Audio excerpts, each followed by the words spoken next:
Welcome to the Fashion is Cool podcast, where we explore fashion's business side and the entrepreneurs behind it. Hosted by Dwight Carter, your guide to diverse careers and inspiring stories in fashion. What's up, everyone? My name is Dwight Carter, and I am the owner of Brainchild Next and your host for the Fashion is Cool podcast. Today, we are very lucky to have a special guest, Connie Bourgeois, who is the owner of Conjetta Designs. Conjetta Designs is a pioneer in full-service fashion development and production. They offer in-depth design, sourcing, and production processes with a focus on apparel and accessories manufacturing. An apparel executive of more than 15 years of experience, Connie founded Conjetta Designs with the belief that investing in young talent is crucial in the next generation of designers to succeed and prosper. By sharing her executive knowledge of design, development, sourcing, logistics, merchandising, and brand building with both her team and her clients, Connie fosters an environment of collaboration and innovation and growth. You do a lot for your clients. Yes, we offer a lot of services. What I like to say is design through delivery, we do it all. So everything in between that needs to happen, we help them with. So how did, we've known each other for how long have we known each other? Has it been 12 years? Like 15 years, I think. 15 I don't know, years. since Long. 2010, 11, And somewhere around so, there. so Conjetta was your fashion collection in the beginning, right? Yeah, it has evolved quite a lot. Yeah. So what is Conjetta? What does the name It's mean? a version of the Italian pronunciation of my name. It started out as just like a senior collection. I couldn't think of anything and randomly came across the Italian version of my name, but I heard it. I didn't see it written out. So I didn't spell it right. Yeah, here we are today. And so very silly. And how long were you a designer first? Yeah, so when did I that start? graduated from design school in 2009, and that was, the height of the recession at that time, and a lot of major design companies that were downsizing and laying people off. So there weren't, any job. I was working at a bar and just continued to do that, but I knew that I wanted to design and I didn't want to, let my college education just kind of sit there and wallow of unused. So I actually got approached from someone at the time from Alive magazine. It's back when they used to put on St. Louis Fashion Week. They had seen my senior collection and like a newspaper article and invited me to show the line. But I needed to have 10 looks. I only have 3.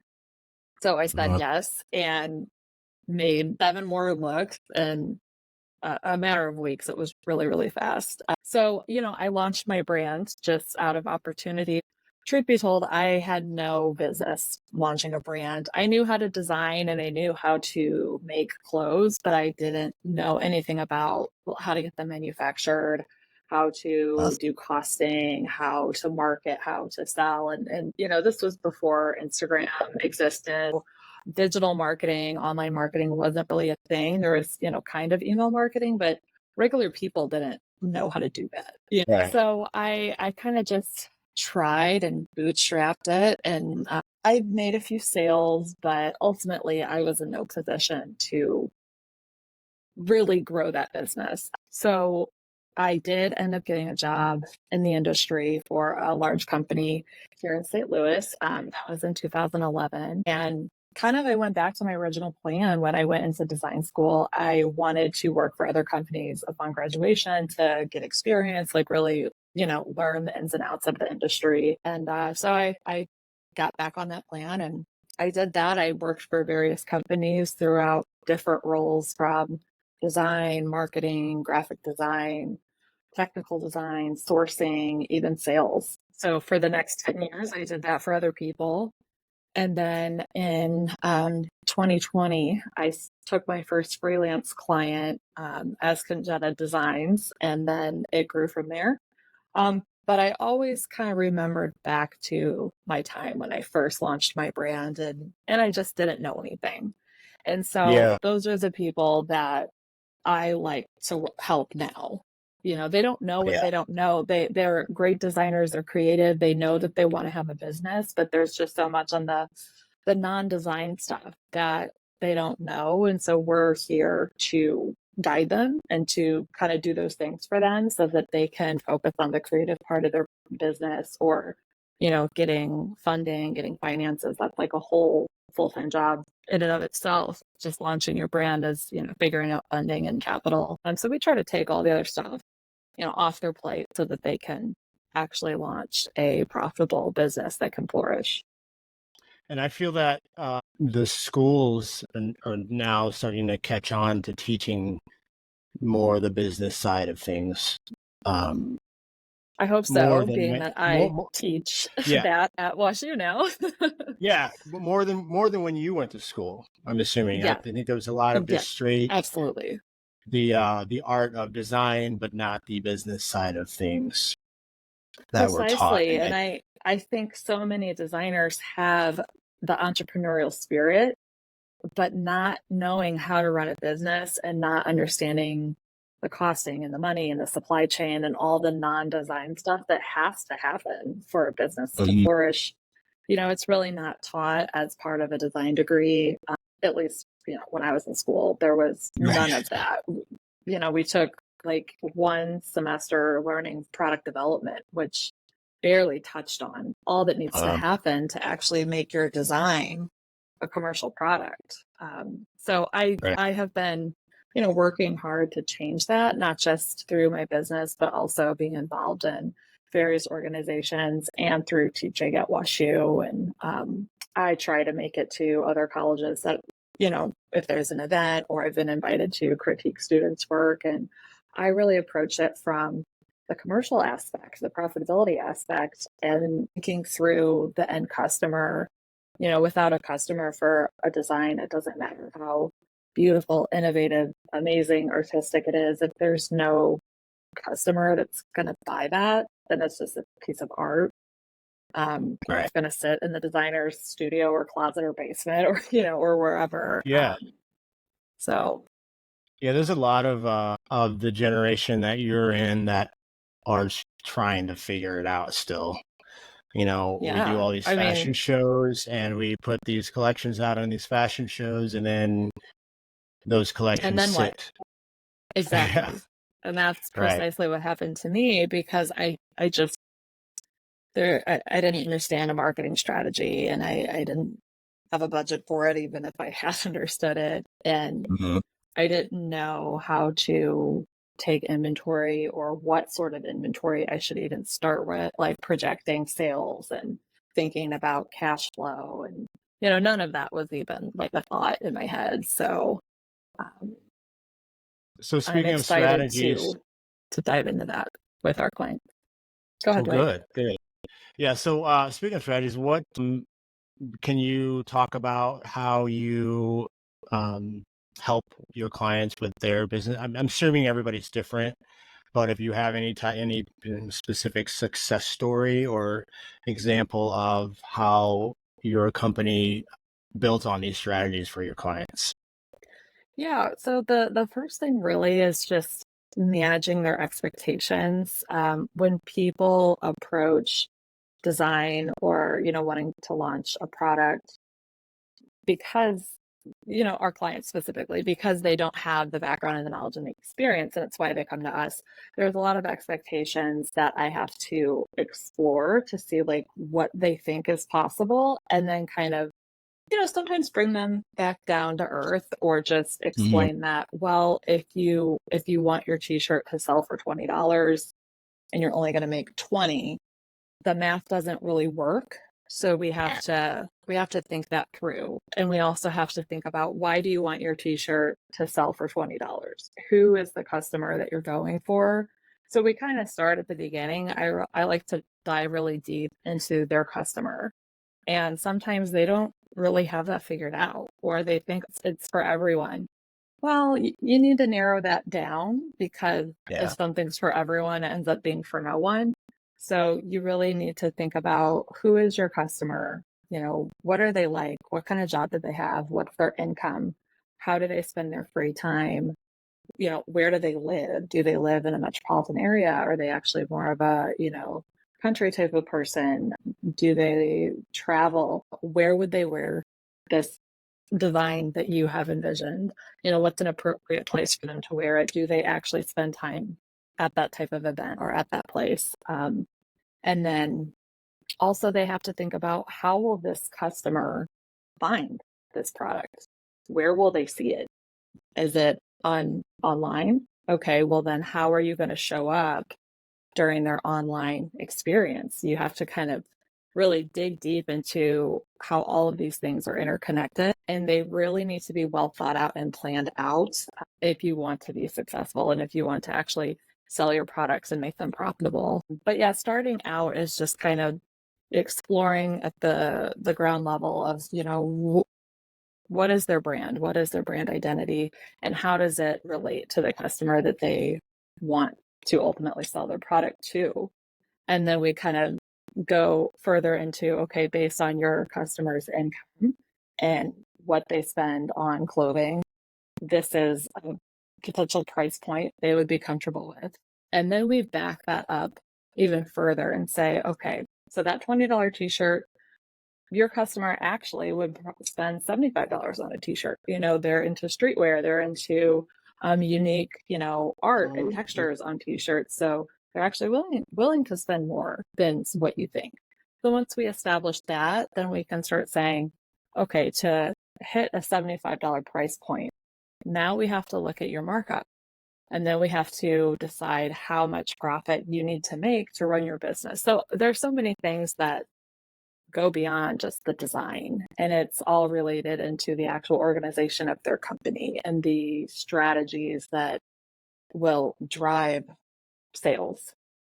So yeah, there's a lot, but we really encourage our clients to explore all of these things, because starting a brand, it can be a hobby if that's what somebody wants it to be, but most of the people we speak to, they want it to be their full-time job. They want to just do their brand. And so we have to kind of think through, what are all the costs that go into just running the brand? You need to pay yourself, you need to have a place to work potentially, and the product sales are going to cover all of that. So we have to make sure that, we're planning these things where the calculations are considered and they make sense. Okay. You said you started with your first client in 2020? Yes. Yep. That was before you had your business like really going? Were you just consulting at the time? Yeah. So I already had an LLC established, but it was for something else. So my husband and I, we got into real estate. Shortly before that, we bought, a rental property. And so we created an LLC that was going to be primarily, buying rental properties and either renting them out or, flipping them or what have you. But really quickly, I was like, I don't love this. I don't love being a landlord. I don't love, the maintenance that these old St. Louis buildings require. Yeah. So we just kind of kept that same LLC because the name of it worked. And we just did like a doing business as. We did a DBA. So legally we had, something in place. And yeah, I was out to dinner with a friend who I used to work for. He's one of my old bosses, and he was talking about a design project that he had that was kind of small, but he needed a person with like a really specific point of view to design it. And he wasn't having much luck finding the right freelancer. A few people he had spoke to really wanted like a full-time position. He's like, well, I don't think this is that. And I don't want to hire you for a full-time role if it doesn't become that. It was kind of like he was trying to get a contract with a certain brand. I signed an NDA, so I can't say what the brand was. You would know it. It's very popular. It's like, world famous. Okay. So I was like, that sounds really cool. And I think I could do that. And I would love to, that sounds so fun. I would love to do it. And he's like, okay, really? And I had a full-time job at the time. So I didn't really need anything, more than that. And so, yeah, so I did the project, and he really loved it. And then he told somebody else in, the local St. Louis fashion thing that I did it for him. And then they called and said like, hey, I heard you're doing some freelance design work. Can you help me? I got something I'm working on. And so then I accepted that, and it just kind of grew from there. And I ended up hiring an assistant designer while I was still working full time to kind of, help me manage the projects that we were getting.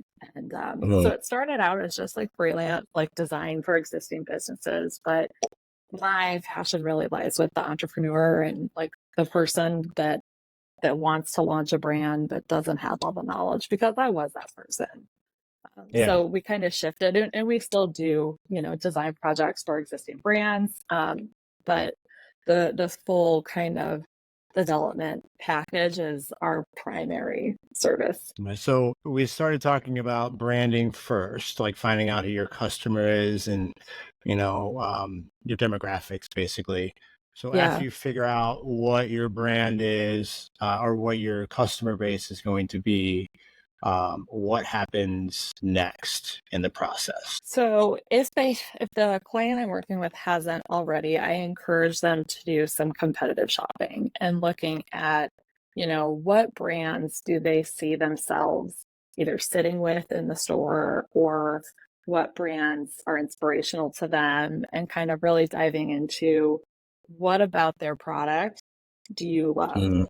So take the branding part out, because one thing I always tell my clients is, Givenchy, it already exists. Don't try to copy something. Don't try to copy a brand that's already there, that's really successful. What's different about you? What's going to set you apart? So I always have them approach the branding from that perspective, but diving into the product, really looking at the product that's inspirational to them and taking away the brand.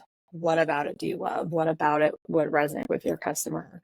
Or what about it isn't quite right that you think that you could do better for your customer?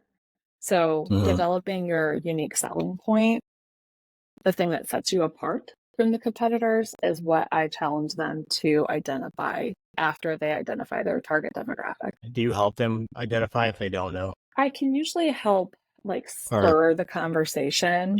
And a lot of times I'm able to get them to land on it just by asking questions and saying, making them think on their own to get the answer. Because they come to me often with like a list of brands that are inspirational to them, and I'm like, okay, great, those are all amazing brands, they're really successful, but they already exist. So what are you going to do different? Like what about your brand or your product is going to grab that customer and make them want to try your t-shirt or whatever the product is that you're launching? And they usually, they might not have an answer right then, but they think on it, and then they come back to me, and typically they say, okay, well, the thing I don't like about XYZ is this. So how can I make mine better? How can mine sit better? Or how can the fabric be nicer? Or maybe it's just the inspirational brand is a little bit more basic and they want to like pump up the avant-garde factor or something like that. And then is the next step sourcing, like trying to find materials for so after we develop a range plan, so we decide, okay, what product, what are the silhouettes, what are we going to launch? And then we kind of go into the sourcing part and we start identifying what type of fabrics we want to design into. A lot of my clients are smaller, so their production runs are on the smaller side, meaning 300 pieces or less. We can do as little as 100 pieces of a style. Sometimes for really high-end stuff, we can do like 50, but the lower the units that they buy, the higher the cost per unit. Anyone that comes that wants to do an affordable product and only wants to make 20 is just not possible. But so once we determine the range plan, then we start kind of putting together a list of the fabric type that we're wanting. So if we're doing a few sweaters, maybe we're doing a couple of pants and a dress, then we kind of think through, okay, how can we use fabrics efficiently and what fabrics are appropriate for maybe more than one garment in this collection? So then we kind of plan, okay, if we're going to do two sweaters. Let's make them share yarn, but maybe they can have a different knit pattern so that they still look very different. And then the body shape is different. We approach it very strategically from a production efficiency standpoint, and all of the sourcing element you really have to approach with that in mind, especially for a startup, because they're not making huge volumes. So you have to work in efficiencies in other ways. So it's sharing fabric, it's sharing yarn. It might be, doing the same shirt, but just changing the sleeve on one, like making a short sleeve and a long sleeve, and then making them different color, but maybe it's the same fabric and generally the same body. So we kind of work through the efficiencies through sourcing. And then on the production side, can you get into that? So where are your clients producing these garments? Yeah, so it depends on what they're making. So we have clients making all different types of products, from activewear to high-end, leather bags, to baseball caps, to kids swimwear. So we have factory partners all over the globe. Probably, I think we're up to like 50 something now. So it really depends on the product. We really focus on the specialties of each of our different factory partners. We have a really great, cashmere sweater maker in Italy for our less costly sweaters. I have a wonderful sweater maker in China. I also have a sweater maker in Peru. So it just depends on the product. And then, for example, activewear. Activewear is primarily out of China. They're really good at synthetic fabrics. Activewear is traditionally heavy in polyester and nylon, which are synthetic. It all kind of goes into what the specialty is of the geographical location. Some customers don't want to go to China. There's a lot of controversy surrounding Chinese products, and for good reason. But the fact is they are really good at manufacturing a lot of different things. Their capabilities and their turnaround times and their attention to detail at this point is almost unmatched. Of course, for really high-end stuff, I like to go to Italy or Portugal. And we also have USA made, but the quality can be difficult to get to the level that the price warrants with USA made product. I see how I ask this. What steps do you take to ensure that global manufacturing partners are labor compliant? Oh, great question. Yes, I'm glad you asked. Definitely.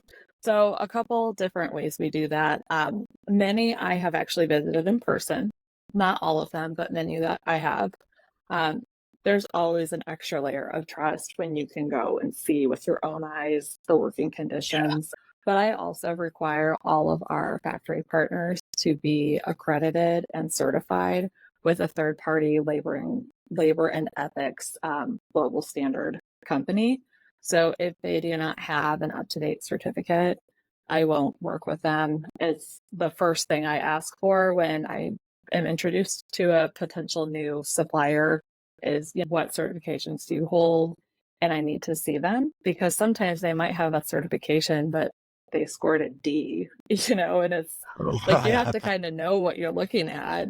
And maybe they scored it, often a lot of them are at like a C rating, and you have to look at why they have the C rating so you can get the full report and see there was a sign missing above the exit, so they got docked a point. But but you can see their workers' comments and see how positively they expressed their working experience or not. So you kind of have to take the rating, knowing that there's certain things that they'll get docked on that are less important and are less, having to do with human and ethical standards than other things. So you really have to not just look at their rating, but kind of read through the report and see why they got a C. And just because they got an A, they could have something in there that's actually alarming, but it was only one thing. So you kind of have to just know what you're looking at. But I've looked at hundreds over the years, so I'm pretty familiar with, what they should be and where the ratings should be. That's good. Yeah. Oh, and they expire. So I require them to resubmit every 2 years. and you have to check the dates and not just take the certificate they send. You can actually call or contact the certifying company and make sure that it's up to date. And so that gets, you just say renewed every 2 years? Yes. Yeah. Every 2 At years. least that's Okay. what I require. That's my requirement, is that they have to have one every 2 years. Okay. Have you ever fallen to, where they've gotten an A and then 2 years later it's, a C or D, and why that happens? Luckily, no, that has not happened Okay. to me. I've seen grades improve. So like I have Yeah. some suppliers that when I first started working with them, they scored a C. And then 2 years Okay. later, it went up to a B, because they get more efficient and they start learning how to improve things. And those are the types of suppliers that I want to be working with, is people that actually give a shit about, about Yeah. human and about No, the environment. that's good to know. So It's improving. yeah. Yeah. That's something that we all want to hear, that our Yeah, industry is right? improving, and Yeah. our standards and all that. So it gets produced and then it comes back to you for packaging. Yeah. Actually, Okay. most of our suppliers do the packaging, Yeah. but with our direction. So we Okay. tell them exactly how we want the garment folded, what type of poly bag. If we want it in a poly bag, does the poly bag need to have the client's logo on it? Does it need to have a UPC sticker? Does the item need a hang tag? So we call it trims. Trims and packaging is a whole conversation we have with our customers, because it's something that is Yeah. often overlooked or not even thought of. And if you want to sell to stores, the way your product is packaged really matters. Stores need certain information on your hang tags, and they might need UPCs, and it really depends on who they're planning to Right. sell to, but we kind of help guide them with what packaging makes sense for their brand and their sales strategy. But yeah, so Packaging is we'll show important. them. It's really important, and it's a Yeah. great way to elevate a brand as well, especially if you're launching with something as simple as a t-shirt.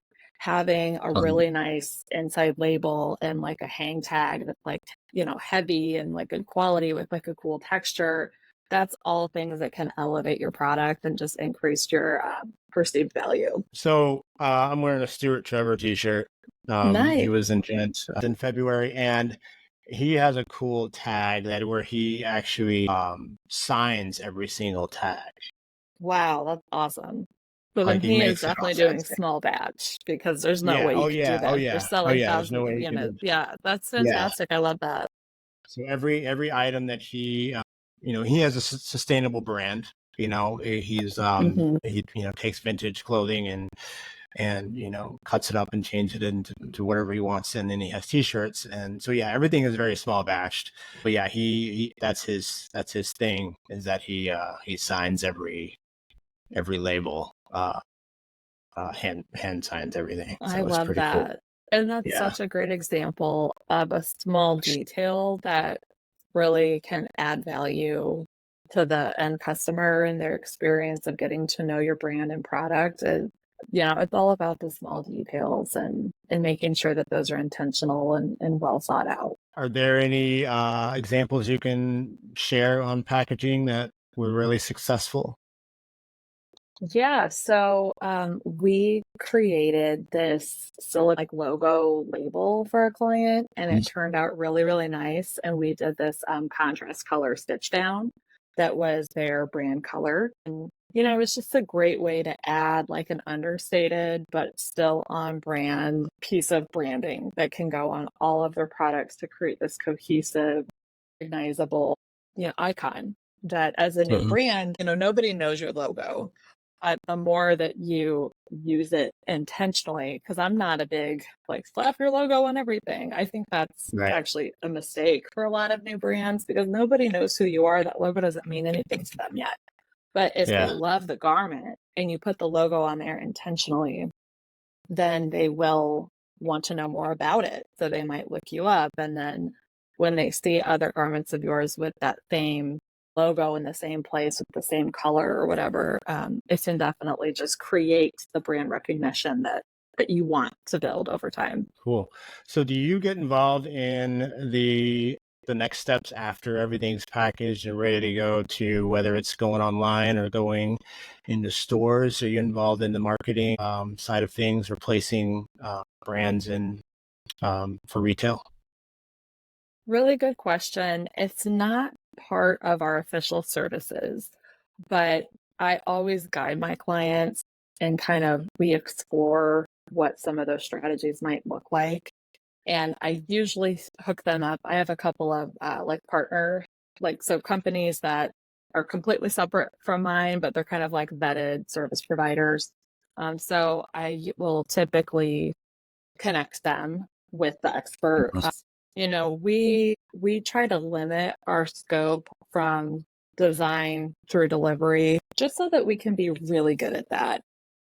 Over the years, I considered, maybe adding in like full sales strategy, building it out, PR, marketing, but I felt like that would spread our expertise just too wide. I mean, I'm kind of the beliefs of if you're a jack of all trades, you're a master of none. So we try to kind of keep our services narrow so that we can stay really good at it.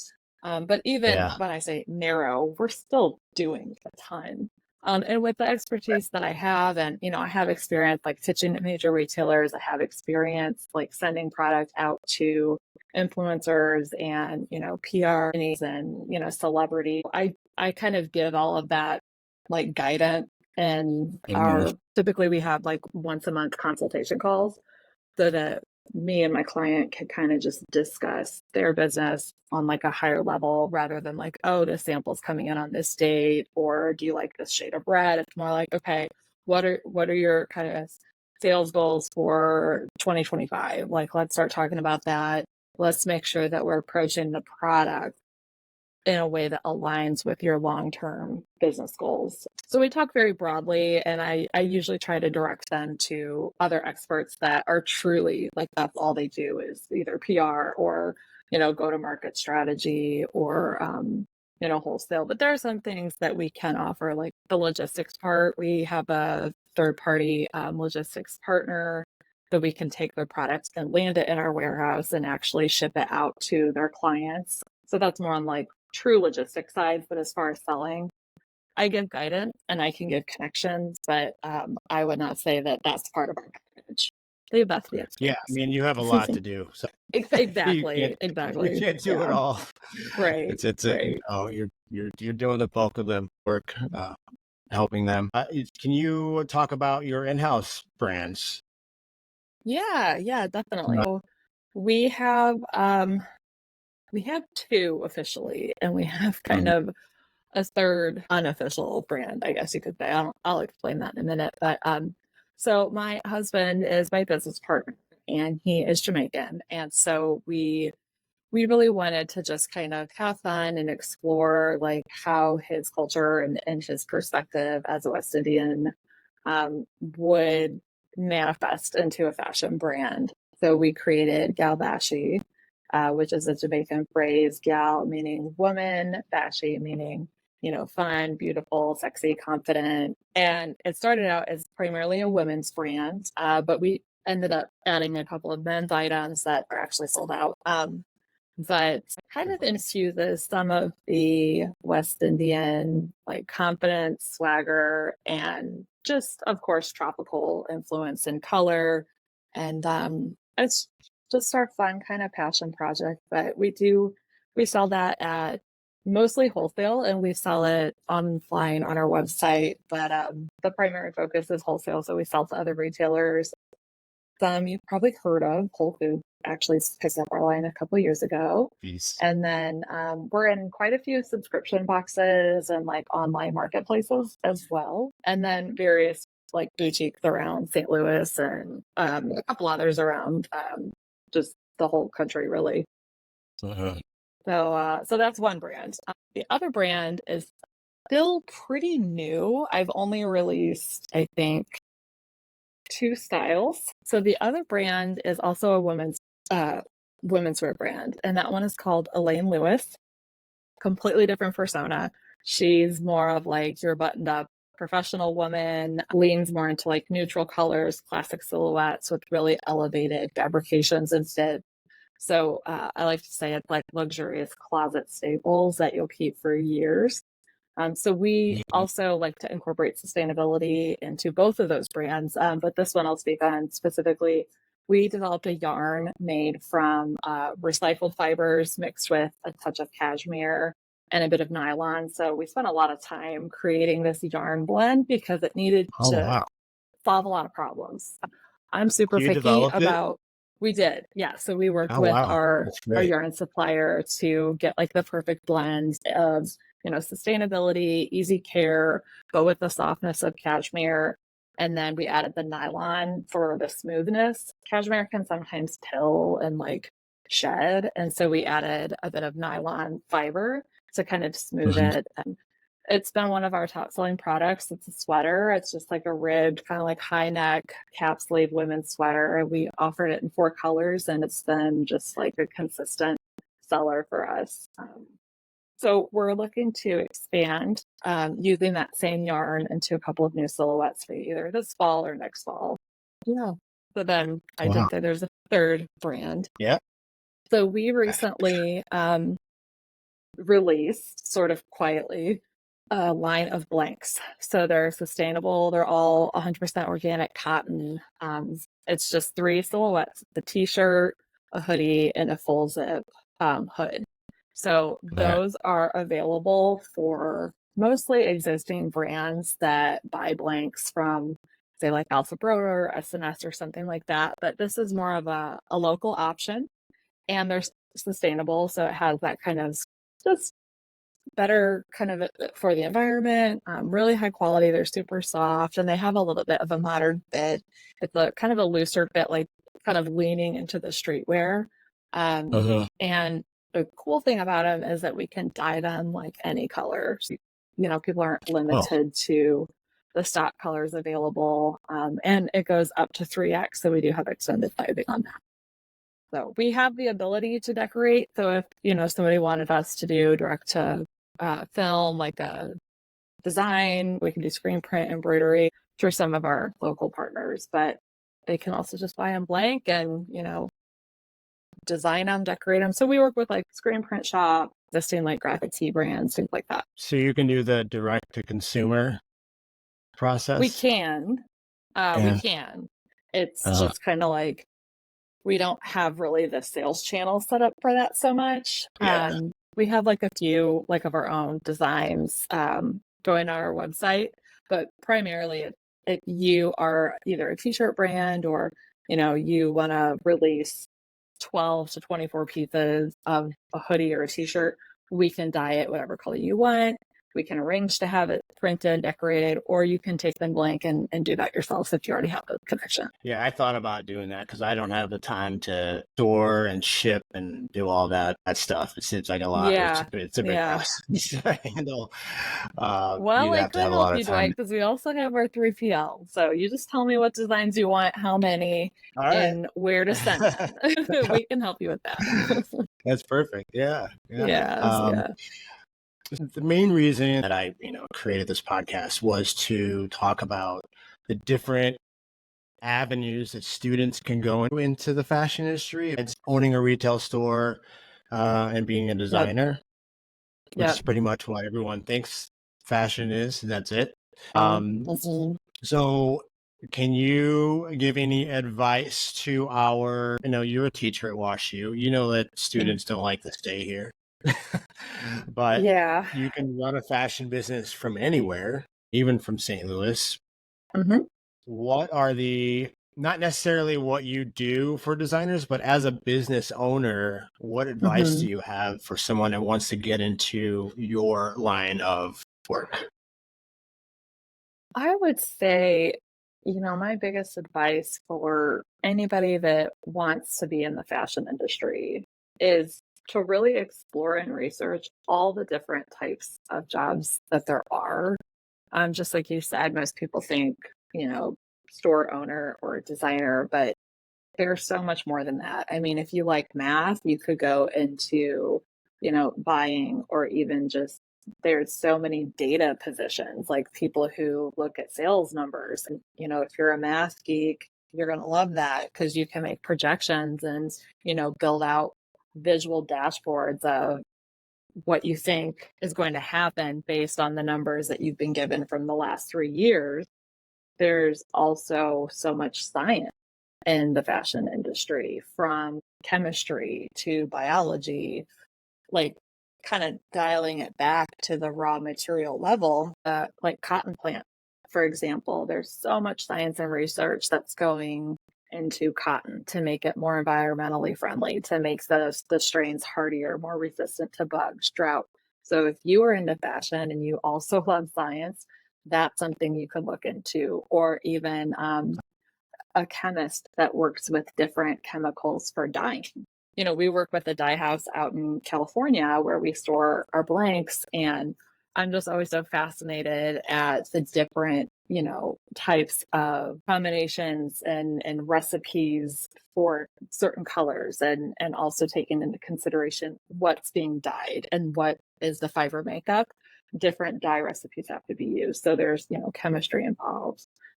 There's even, of course, graphic design. If you love fashion, but you're like really good at Illustrator, or you really love graphics, there's so much more than just designing graphic tees. There's, print design, there's textile design, there's, fiber manipulation. And there's also so much in the logistics side. There's, trucking companies that all they do is move trucks full of clothing. They're still technically in the fashion industry, but people just don't think of all the different positions and jobs that are related. If a lot of people say, oh, I love that I meet, or like, oh, I love fashion and I always wanted to like get into fashion, but I can't draw or I can't sew. It doesn't matter anymore. There's so many positions that you'll never touch a pencil or sewing machine. So it doesn't matter. You can still be part of this industry, no matter what you're good at. There's a place for you here. That is funny that you said that because, I started out in the music industry and I wanted to get into the fashion industry. And I said the same thing. I'm like, I can't draw. I'm not that creative on that side of things. And what can I do? So I had to do all my research, figure out what other things that I can do to get into this industry, because I thought exactly the same thing. Because you think it's just a designer or model or owning a store. And you got to do your research on that. And I was well out of college. I was like in my 30s when I switched my whole career around. And but yeah, you got to do your research. Absolutely. I mean, and I feel like that should be a given with young people going into any industry is, really look into it, dive into it, try to shadow someone that's in the industry. And my door is always open for that. If students ever want to just come and like spend half a day with our designers or one of our tech designers or me, and you can see what I do all day. You can see the conversations I have on the phone. You can read the emails I'm sending, and some of it's super boring, but some of it's really exciting. So yeah, I definitely recommend to job shadow, or at least visit a company that is in the industry. Almost all of them will allow you to come and they'll like give you a tour if you're a high schooler or a college student. It's just people rarely ask, but companies are so excited to show young people around and to give them a behind the scenes look of what it's like, a day in the life. And I just really wish that more young people took advantage of that, because they could really, open their eyes to all of the opportunity in this industry, and or see the things that might say, hey, this isn't for me. Maybe I should go into music or whatever. It's like, dip your toe in the water to see what works for you. And so do you take on interns? We do. Yes. Gosh, last summer, I think we had 2 or 3. And this summer we have 0, but only because I've been too busy to like find them and talk to them. So if anyone's listening and wants an internship, please give me a call, shoot me an Instagram message, email, whatever. And I would love to talk to you. Okay. Yeah. And we'll list all of your contact information. Amazing. At the at the end of this video. All right, so I have three actually one's fashion related, but three questions for you Okay. regarding St. Louis. What is your favorite restaurant in St. Louis?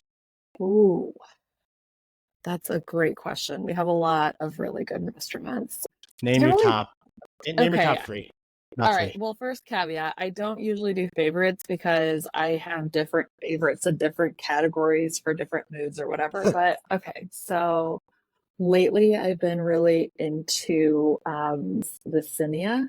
It's here in Lafayette Square. It's this really tiny little pasta place that they Okay. hand make the pasta every morning. And you have to look at their hours because they're only open for lunch like once or twice a week for like 2 hours. It's like tiny and like you're lucky if you can get in. But Yeah. it's so good. So that's one of them. I'm also really into Aubergine lately. They're downtown. It's like a Asian kind of fusion place. I just discovered them like a month or two ago, and that's been one of my top lunch spots lately. Let's see, dinner spots. Well, with a 2-year-old, we don't get out to dinner much lately, so I probably don't have a good answer for this one. Blood and Sand. It's like Okay. one of my Yeah. favorite. Really love that one for special occasions like date night, anniversary night. Same thing. You might want to make a reservation. It can be to get in there. And then I've also been really enjoying it. You said three. I'm going to give you four. 21C. Okay. Idlewild, the restaurant at 21C, Yeah. is pretty good. And they've got good drinks and just a really nice vibe of just the whole hotel and checking out like all the art there. That's a great place. All right. Question number 2. Favorite vacation spot? Well, I can't answer that because I haven't been to all of them yet. But of the places I have been, I would probably say Barcelona, Oh, Spain. okay. Yeah, I went there before COVID happened and we had the best time. I mean, the weather is so beautiful and just the mixture of all the architecture. They have all of those amazing Gaudi architecture exhibits to check out. And then just the way that the streets are laid out, there's a big section of Barcelona that you can't even drive down. Like you can't drive in the streets with cars because they're so tiny. They're like from the medieval times where they just had like carts. And so I loved that. And it's just so many people walking around and just the culture there is just so inspiring. And so that's probably one of the favorite I can think of right now off the top. All right, last question. It's maybe a hard one. It's a fashion related. Okay. Your favorite place to shop? Favorite place to shop. I'm going to stick with a St. Louis location because I do love St. Louis. The Perfume store and the City Foundry, probably one of my favorites because I can go there and find things for myself. They have like clothes, apparel. They have really amazing, gifts for people. And they have a ton of St. Louis, either brand. I think almost everything in there is St. Louis based brand. So I just love that. And it's just like a unique, really curated selection of products. The ladies there have done a really nice job. So I definitely recommend people check it out. Awesome. Yeah, I like that. That was one of the first stores that opened, right? Yeah. Yeah. And they're still there because I know other stores have already opened and, closed and they're still there. So, and they were like the first store to pick up our brand. So I do have a little soft spot in my heart for them. Yeah. Well, we got to take care of them. Definitely. Yeah, definitely. Yeah. Well, Connie, thank you so much. It was a pleasure to talk to you. It's been a while. I mean, even though we've been friends forever, it's been a while since we've had a conversation like this. Yeah, I'm so glad we have more of these conversations. Thanks for being on the show, and we'll post all your contact information, and maybe some interns will pop up this summer. Okay. Maybe. Yeah, I hope so. Maybe for the fall. It's all about trying to keep people here in St. Louis and recognizing that we do have lots of fashion opportunities besides the norm. There's so many. There's so many jobs you can go into. Thanks everyone for watching and listening. Please like, share, subscribe, do all the things, and we will see you next time.